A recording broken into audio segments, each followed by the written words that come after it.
Shalom Jemaat GBI Jerusalem, Alkitab suara hari ini terdapat dalam Roma pasal 11-13.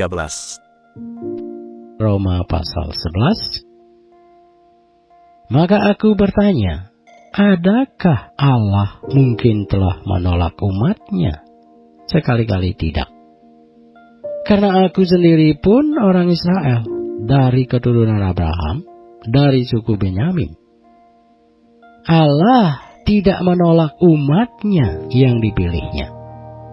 Ataukah kamu tidak tahu apa yang dikatakan kitab suci tentang Elia waktu ia mengadukan Israel kepada Allah? Tuhan, nabi-nabimu telah mereka bunuh, mezbah-mezbahmu telah mereka runtuhkan. Hanya aku seorang dirilah yang masih hidup, dan mereka ingin mencabut nyawaku. Tetapi bagaimanakah firman Allah kepadanya?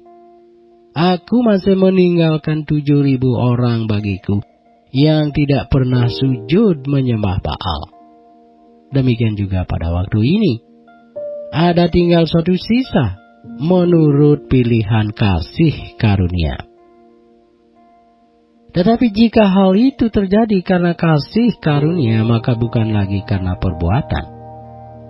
Sebab jika tidak demikian, maka kasih karunia itu bukan lagi kasih karunia. Jadi bagaimana? Israel tidak memperoleh apa yang dikejarnya, tetapi orang-orang yang terpilih telah memperolehnya. Dan orang-orang yang lain telah tegar hatinya, seperti ada tertulis, Allah membuat mereka tidur nyenyak, memberikan mata untuk tidak melihat, dan telinga untuk tidak mendengar sampai kepada hari sekarang ini. Dan Daud berkata, biarlah jamuan mereka menjadi jerat dan perangkap, penyesatan dan pembalasan bagi mereka. Dan biarlah mata mereka menjadi gelap, sehingga mereka tidak melihat, dan buatlah punggung mereka terus-menerus membungkuk. Maka aku bertanya, adakah mereka tersandung dan harus jatuh? Sekali-kali tidak. Tetapi oleh pelanggaran mereka, keselamatan telah sampai kepada bangsa-bangsa lain, supaya membuat mereka cemburu.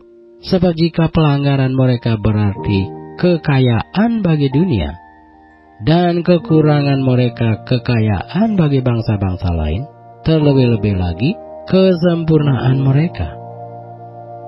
Aku berkata kepada kamu, hai bangsa-bangsa, bukan Yahudi, justru karena aku adalah rasul untuk bangsa-bangsa bukan Yahudi, aku menganggap hal itu kemuliaan pelayananku, yaitu kalau aku dapat membangkitkan cemburu di dalam hati kaum sebangsaku menurut daging, dan dapat menyelamatkan beberapa orang dari mereka. Sebab jika penolakan mereka berarti perdamaian bagi dunia, dapatkah penerimaan mereka mempunyai arti lain daripada hidup dari antara orang mati? Jikalau roti sulung adalah kudus, maka seluruh adonan juga kudus. Dan jikalau akar adalah kudus, maka cabang-cabang juga kudus. Karena itu apabila beberapa cabang telah dipatahkan, dan kamu sebagai tunas liar telah dicangkokkan di antaranya, dan turut mendapat bagian dalam akar pohon zaitun yang penuh getah, janganlah kamu bermegah terhadap cabang-cabang itu. Jikalau kamu bermegah, ingatlah bahwa bukan kamu yang menopang akar itu, melainkan akar itu yang menopang kamu.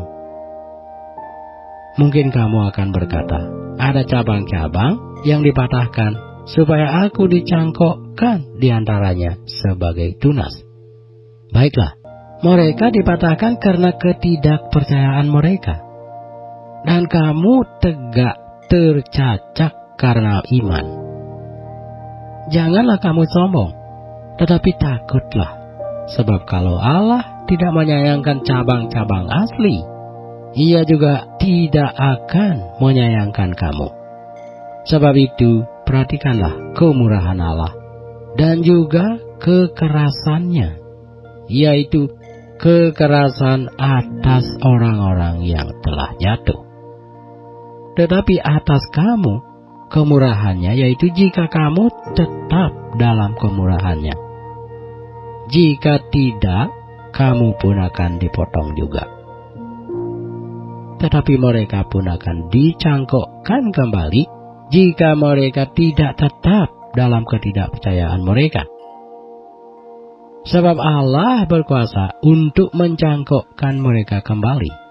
Sebab jika kamu telah dipotong sebagai cabang dari pohon zaitun liar dan bertentangan dengan keadaanmu itu, kamu telah dicangkokkan pada pohon zaitun sejati.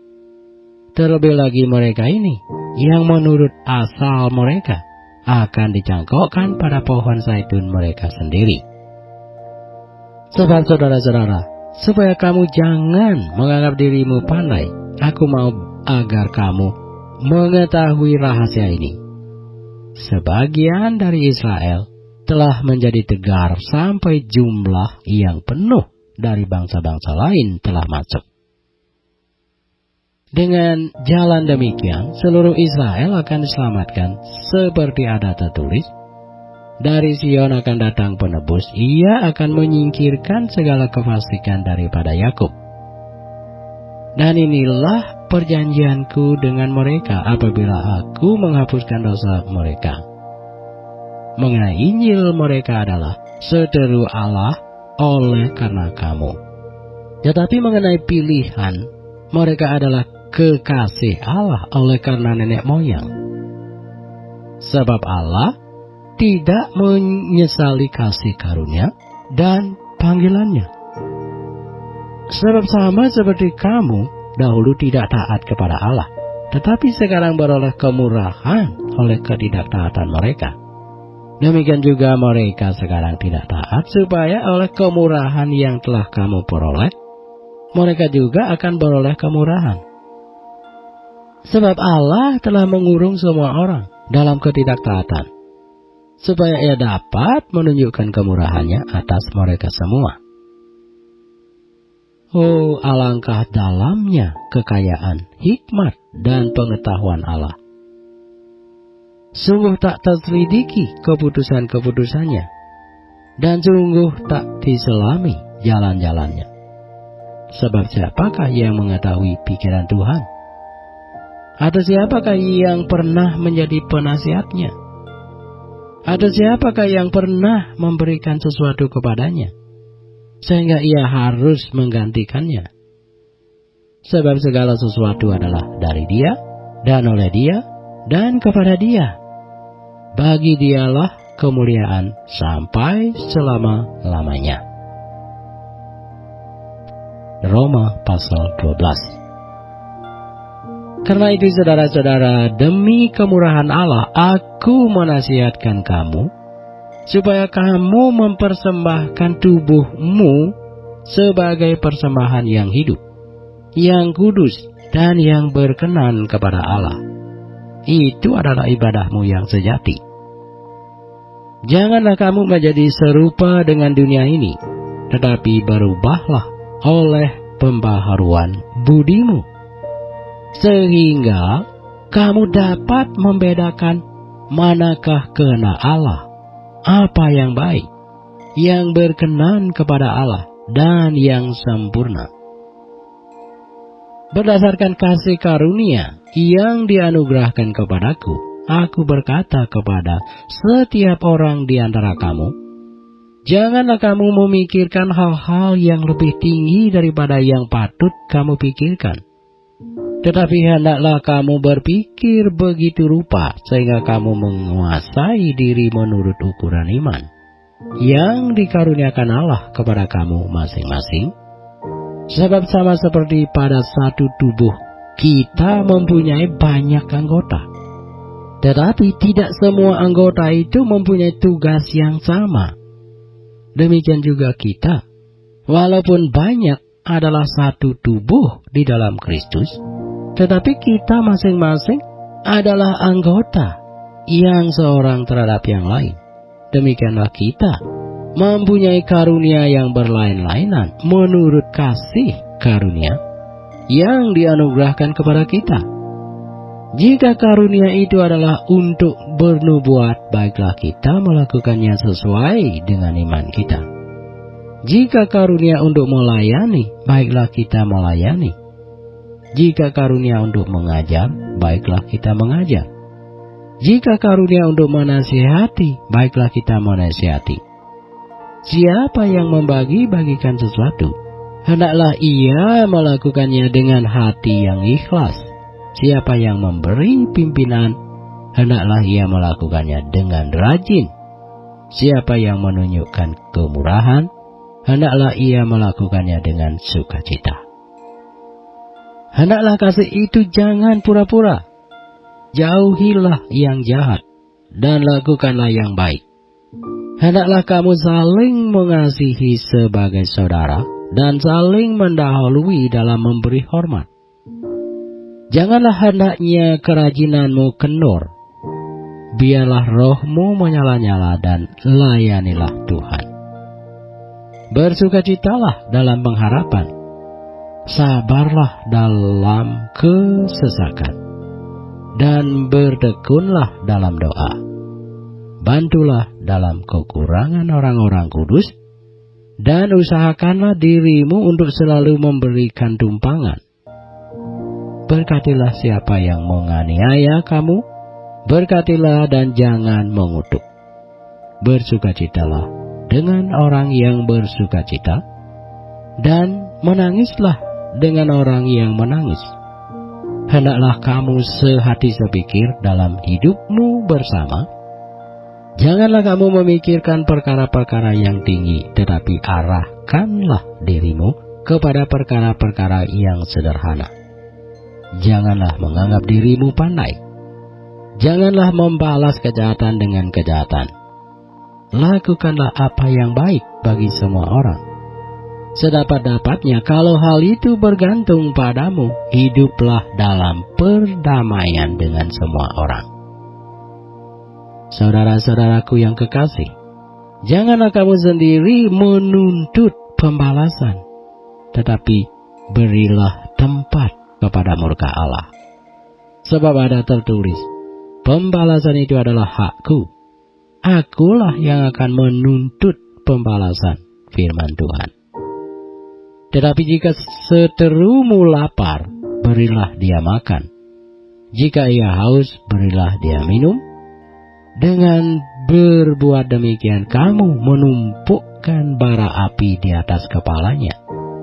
Janganlah kamu kalah terhadap kejahatan, tetapi kalahkanlah kejahatan dengan kebaikan. Buku Roma pasal 13. Tiap-tiap orang harus takluk kepada pemerintah yang di atasnya, sebab tidak ada pemerintah yang tidak berasal dari Allah, dan pemerintah-pemerintah yang ada ditetapkan oleh Allah. Sebab itu barang siapa melawan pemerintah, ia melawan ketetapan Allah. Dan siapa yang melakukannya akan mendatangkan hukuman atas dirinya. Sebab jika seseorang berbuat baik, ia tidak usah takut kepada pemerintah, hanya jika ia berbuat jahat. Maukah kamu hidup tanpa takut terhadap pemerintah? Perbuatlah apa yang baik, dan kamu akan beroleh pujian daripadanya. Karena pemerintah adalah hamba Allah untuk kebaikanmu. Tetapi jika engkau berbuat jahat, takutlah akan dia, karena tidak percuma pemerintah menyandang pedang. Pemerintah adalah hamba Allah untuk membalaskan murka Allah atas mereka yang berbuat jahat. Sebab itu perlu kita menaklukkan diri, bukan saja oleh karena kemurkaan Allah, tetapi juga oleh karena suara hati kita. Itulah juga sebabnya maka kamu membayar pajak. Karena mereka yang mengurus hal itu adalah pelayan-pelayan Allah. Bayarlah kepada semua orang apa yang harus kamu bayar. Pajak kepada orang yang berhak menerima pajak, cukai kepada orang yang berhak menerima cukai, rasa takut kepada orang yang berhak menerima rasa takut, dan hormat kepada orang yang berhak menerima hormat. Janganlah kamu berhutang apa-apa kepada siapapun juga, tetapi hendaklah kamu saling mengasihi. Sebab barang siapa mengasihi sesamanya manusia, ia sudah memenuhi hukum Taurat. Karena firman, jangan berzina, jangan membunuh, jangan mencuri, jangan mengingini, dan firman lain manapun juga sudah tersimpul dalam firman ini, yaitu kasihilah sesamamu manusia seperti dirimu sendiri. Kasih tidak berbuat jahat terhadap sesama manusia. Karena itu kasih adalah kegenapan hukum Taurat. Hal ini harus kamu lakukan, karena kamu mengetahui keadaan waktu sekarang, yaitu bahwa saatnya telah tiba bagi kamu untuk bangun dari tidur. Sebab sekarang keselamatan sudah lebih dekat bagi kita daripada waktu kita menjadi percaya. Hari sudah jauh malam, telah hampir siang. Sebab itu marilah kita menanggalkan perbuatan-perbuatan kegelapan dan mengenakan perlengkapan senjata terang. Marilah kita hidup dengan sopan seperti pada siang hari, jangan dalam pesta pora dan kemabukan.